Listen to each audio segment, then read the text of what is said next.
நீதிமான் என்றும் தீர்க்கப்படுவாய், உன் வார்த்தைகளினாலேயே நீ குற்றவாளி என்றும் தீர்க்கப்படுவாய். நம்முடைய வார்த்தை என்பது மிக முக்கியமானது. நாம் என்ன பேசுகிறோம் என்பது முக்கியமானது. நாம் நன்மையான காரியங்களை, பரிசுத்தமான காரியங்களை, தேவனுக்கு பிரியமான காரியங்களை, விசுவாசமுள்ள காரியங்களை நாம் பேசும்போது ஆவியானவர் கிரியை செய்கிறார். ஆண்டவராகிய இயேசு கிறிஸ்து யோவான் எழுதிய புத்தகம் 6ஆம் அதிகாரம் 63ஆம் வசனத்தில் சொல்லுகிறார், மாம்சம் ஒன்றுக்கும் உதவாது, ஆவியோ உயிர்ப்பிக்கும். நான் பேசுகிற வார்த்தை அது ஆவியாகவும் அது ஜீவனாகவும் இருக்கிறது. ஆகையால் நாம் பேசும்போது நம்முடைய வார்த்தை நம்முடைய ஆவியிலிருந்து வருகிறது. வார்த்தை என்பது நம்முடைய மனதில் இருக்கிற சிந்தனைகள், நம்முடைய மனதில் இருக்கிற எண்ணங்கள், நம்முடைய மனதில் இருக்கிற யோசனைகள், நம்முடைய மனதில் இருக்கிற திட்டங்கள். அது பிறருக்கு எப்படி போய் சேரும் என்றால் வார்த்தையின் வடிவத்தில். என் மனதில் இருக்கிறதை இன்னொரு மனதுக்கு போய் சேர வேண்டும் என்றால் அதற்கு ஒரு கனெக்ஷன், அதற்கு ஒரு தொடர்பு எது என்றால் வார்த்தை. வார்த்தையில தான் நான் உனக்கு தெரிவிக்கிறேன். நான் இன்றைக்கு காலையிலே காலை உணவு அறிந்தேன் என்று சொல்லி என் வார்த்தையில தான் நான் உங்களுக்கு தெரிவிக்கிறேன். அந்த வார்த்தை உங்களுக்குள்ள போய் உங்களுடைய மனதில் அது என்னவாகிறது? அது திரும்ப அது ஒரு படமாய் மாறுகிறது, காட்சியாய் மாறுகிறது. அப்பொழுது உங்கள் மனம் என் வார்த்தையை விளங்கிக் கொள்ளுகிறது. இவர் காலையிலே உணவை சாப்பிட்டார் என்று சொல்லி, பிறகு நீங்கள் கேட்கிறீர்கள், என்ன சாப்பிட்டீர்? நான் என் உணவை இதை சாப்பிட்டேன் என்று சொல்லுகிறேன். அப்பொழுது திரும்ப அது போய் பதிவாகிறது. ஸோ வார்த்தை என்பது நம்முடைய உள்ளத்திலிருந்து, ஆவியிலிருந்து வருகிறது. அதுக்கு ஜீவன் உண்டு, அதுக்கு வல்லமை உண்டு. ஹல்லேலூயா. ஸோ இன்றைக்கு நாம் ஜாக்கிரதையா இருக்க வேண்டும். நம்முடைய வார்த்தைகளை நாம் எப்படி பயன்படுத்த வேண்டும் என்று சொல்லி, இன்றைய காலையிலே என்னுடைய செய்தி அதுவாய்த்தான் இருந்தது. வார்த்தைகளை எப்படி பயன்படுத்த வேண்டும்? உன் வாழ்க்கையில உயர்வும் தாழ்வும் உன்னுடைய நாவின் வல்லமையில் இருக்கிறது. உன் வாழ்விலே ஜீவனும் மரணமும் உன்னுடைய நாவின் வல்லமையில் இருக்கிறது. ஆகையால் உன் வார்த்தையை நீ எப்படி பயன்படுத்துகிறாய்? நம்மை அறியாதியே அதிகமான வார்த்தையை பயன்படுத்தி நாம் அசுத்த ஆவிக்கும் பிசாசுக்கும் நம்முடைய வாழ்க்கையிலே கிரியை செய்ய அதற்கு உரிமையை கொடுக்கிறோம். இடம் அல்ல, இடம் என்பது வேற. அதற்கு உரிமையை கொடுக்கிறோம். நாம் எப்பொழுதெல்லாம் தவறான வார்த்தைகளை உபயோகிக்கிறோமோ அப்பொழுதெல்லாம் பிசாசுக்கு மிகுந்த சந்தோஷம். ஏனெனில் நாம் அதற்கு உரிமையை கொடுக்கிறோம், நம்முடைய வாழ்க்கையில அது கிரியை செய்வதற்காக. ஆகையால் நம் வார்த்தை வல்லமை உள்ள வார்த்தையா இருக்க வேண்டும், ஆசீர்வாதமான வார்த்தையா இருக்க வேண்டும், பலமுள்ள வார்த்தையா இருக்க வேண்டும். உன் வார்த்தையில ஒருத்தர் குணமடையணும். உன் வார்த்தையில உடைக்கப்பட்ட உள்ளங்கள் உருவாகி மறுபடியுமாய் அது வளம் பெற வேண்டும். உன்னுடைய வார்த்தையிலே ஒரு முடவன் எழுந்து நடக்க வேண்டும். கர்த்தர் சொல்லுகிறார், எழுந்து உடனே நட. அவன் எழுந்து நடக்கிறான். அவன் படுக்கை எடுத்துக்கொண்டு நடன்றார். அவன் எடுத்துக்கொண்டு நடக்கிறான். தேவனுடைய வார்த்தையிலே குணம் மறந்தது. அதான் அவன் வேலைக்காரன் வந்து கேட்கிறான், ஆண்டவரே நீர் ஒரு வார்த்தை சொல்லும் போதும் என் வேலைக்காரன் பிழைப்பான். ஏன்னா உம்முடைய வார்த்தையிலே ஜீவன் உண்டு, உம்முடைய வார்த்தையிலே வல்லமை உண்டு. என் வேலைக்காரன் பிழைக்கக்கூடிய வார்த்தை உம்முடைய வாயில உண்டு. நீ சொல்லும் ஆண்டவரே. ஆண்டவர் சொல்றாரு, இந்த மரத்தை பார்த்து நீ பேசு, இந்த மலையை பார்த்து நீ பேசு. பேர்ந்து போய் அந்த மலையை நீ சமுத்திரத்தில் விழுந்தால் அது அப்படியே ஆகும் என்று நான் மெய்யாகவே சொல்லுகிறேன். கர்த்தர் சொல்றார், நீ வார்த்தையை உபயோகிக்கிற வல்லமை நம்ம நாவில கொடுத்திருக்கிறார். யாக்கோபின் புத்தகம் 3ஆம் அதிகாரம்,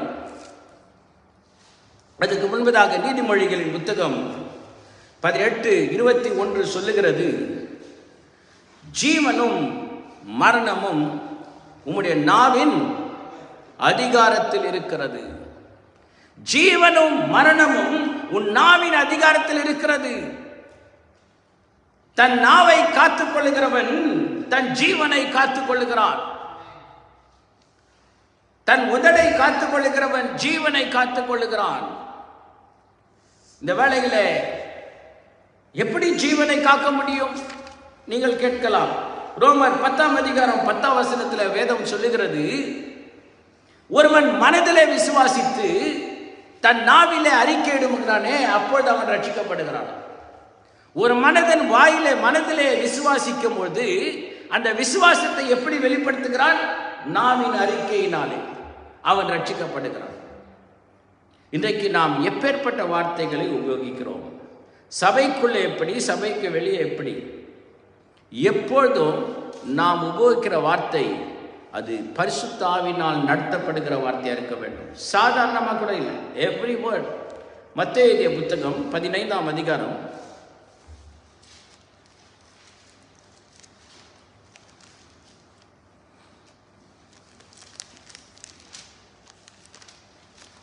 15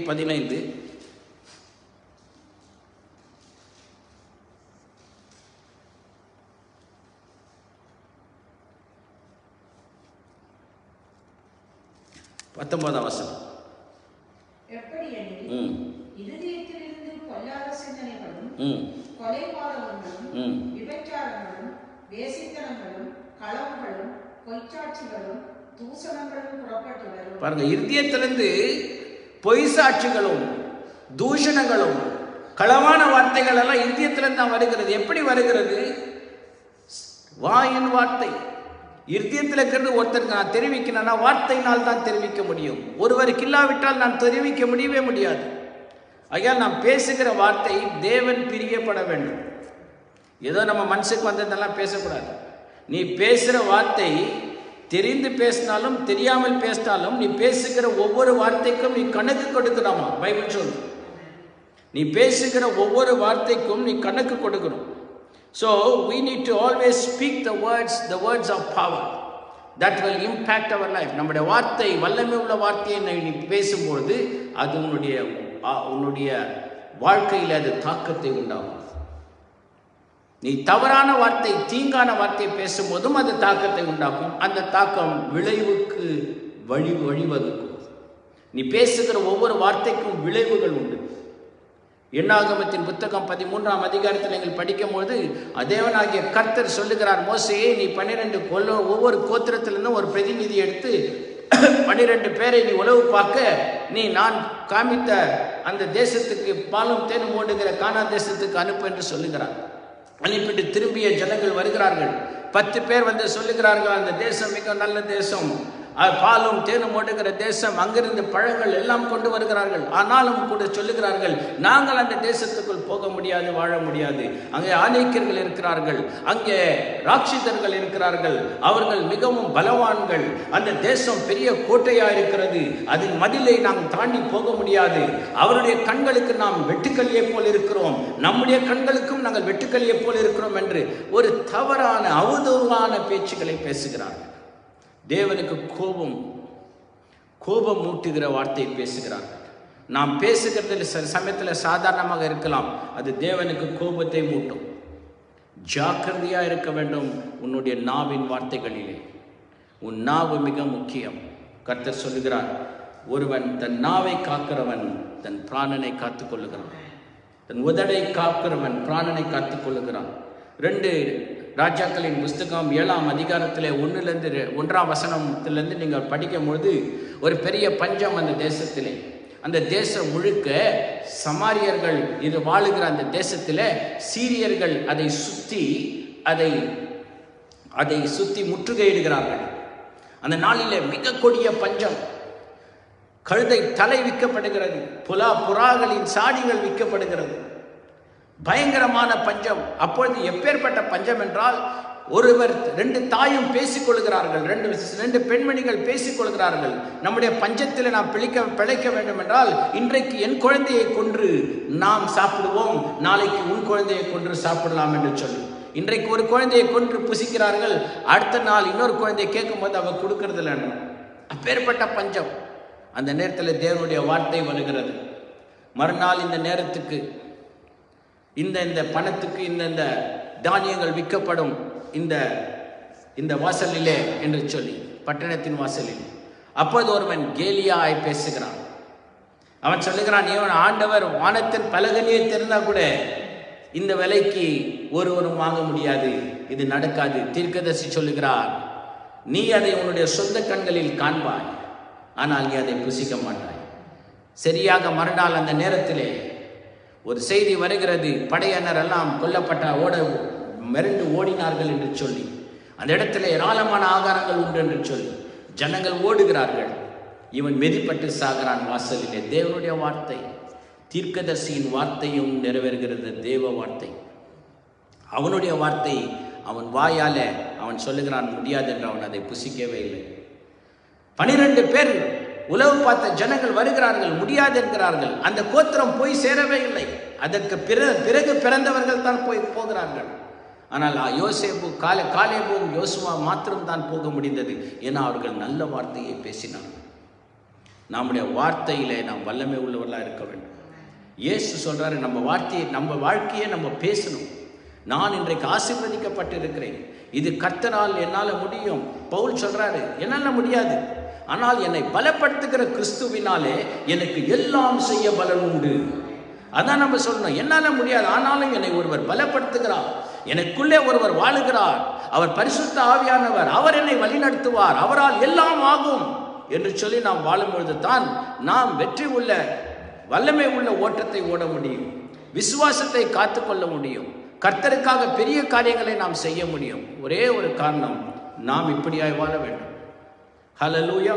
நம்முடைய வார்த்தைகள் மிக வல்லமை உள்ள வார்த்தைகளாக இருக்கும்போது தான் கர்த்தர் நம்மை ஆசீர்வதிப்பார். வாயிலே அறிக்கையிட்டு, நாவிலே இருதயத்தில் விசுவாசித்து வாயிலே அறிக்கையிடும் போது கர்த்தர் பெரிய காரியத்தை செய்வார். கடைசியாக யாக்கோபின் புத்தகம் 3ஆம் அதிகாரம் 1ஆம் வசனத்தை வாசிப்போம்.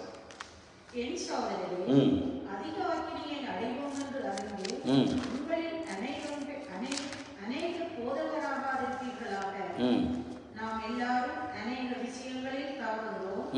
ஒருவன் சொல் தவறாதவனானால் அவன் பூரண புருஷனும் தன் சரீரம் முழுவதையும் கடிவாளத்தினாலே அடக்கிக் கொள்ள கூடியவனுமாய் இருக்கிறான். ஆமென். ஒருவன் பூரண புருஷன் என்றால் அவன் சொல் தவறாதவனும் அவன் கடிவாளத்திலே தன்னை அடுக்கிக் கொள்ளுகிறான். அதாவது தன்னுடைய வார்த்தையை அவன் என்ன செய்கிறான்? கட்டுப்பாட்டுக்குள் வைத்துக் கொள்ளுகிறான், அடக்கிக் கொள்ளுகிறான். வார்த்தையை கட்டுப்பாட்டுக்குள் வைக்கணும். வார்த்தை விடுறதுனால இன்னொருத்தனுடைய உள்ளம் தாக்கப்படுகிறது, அவனுடைய ஆவி மனம் உடைஞ்சு போகிறது. அடி மறந்துடலாம், ஆனால் அந்த வார்த்தை எத்தனை வருஷம் ஆனாலும் அவனுடைய வாழ்க்கையிலே தாக்கத்தை உண்டாகும். மன்னித்தா கூட மறுக்க முடியாதபடி தாக்கத்தை உண்டாகும். பேசிட்டு போயிடுவாங்க ஈஸியாக. நான் பேசிட்டேன், நான் மனசில் வச்சுக்கல, பேசுகிறவனுக்கு என்ன நோவுது? உன்னை நான் குத்துறதுனால எனக்கு ஒன்றும் நோவுலையே, அதனால் நீ மனசில் வச்சுக்க மாட்டேன். பேச்சு வாங்குறான் பாருங்க, அவன் வச்சுப்பான். அதனால் நம்ம பேசும்போது இன்னொருத்தனுடைய மனம் உடையாதபடி நன்மையான காரியங்களை, ஆசீர்வாதமான காரியங்களை, குணமாக்குற காரியங்களை, அவன் ஆவியை குணமாக்குற காரியங்களை பேசும்போது கர்த்தர் பெரிய காரியத்தை செய்வார். தொடர்ந்து சில காரியத்தை படிக்கலாம். 2ஆம் வசனம். நாம் எல்லாரும் அநேக விஷயங்களில் தவறுகிறோம். ஒருவன் சொல் தவறாதவனானால் அவன் பூரண புருஷனும் தன் சரீரம் முழுவதையும் கடிவாளத்தினாலே அடக்கிக் கொள்ள கூடியவனுமாய் இருக்கிறான். ஆமென். பாருங்கள், குதிரைகள் நமக்கு கீழ்ப்படியும்படிக்கு அவைகளின் வாய்களில் கடிவாளம் போட்டு, குதிரைக்கு வாயில கடிவாளம் போட்டு அவைகளுடைய முழு சரீரத்தையும் திருப்பி நடத்தும். ஆமென். அந்த சரீரத்தை திருப்பி நடத்துறோம். அதே மாதிரி நம்முடைய நாவை கூட நம்ம திருப்பி நடத்தும் போது, நம்முடைய நாவை நம்ம அடுக்கும் போது, நம்முடைய நாவு கர்த்தருடைய வார்த்தையின்படி நம்ம பேசும்போது நம்ம ஆசீர்வதிக்கப்படுவோம். ஒரு பெரிய கப்பல் ஒரு சின்ன கடிவாளத்தில் தான் அந்த கப்பல், சுக்கானில் தான் அந்த கப்பல் திருப்ப முடியுது. அப்போ நம்முடைய நாக்கு நம்ம சரீரத்தையே நரகத்துக்கு கொண்டு போயிடும். பரிசுத்த ஆவிக்கு விரோதமாக ஒரு காரியத்தை நம்ம சொன்னால், அசுத்தமான காரியங்களோ இல்லை தூஷணத்தை பண்ணால் நம்ம நரகத்துக்கு போயிடும். அதனால் நம்ம ரொம்ப ஜாக்கிரதையாக நம்ம நாவை காக்கும்போது கர்த்தர் தாமே நம்மை ஆசீர்வதிப்பார். ஹல்லேலூயா. ஜெபிப்போம். Thank you, Jesus.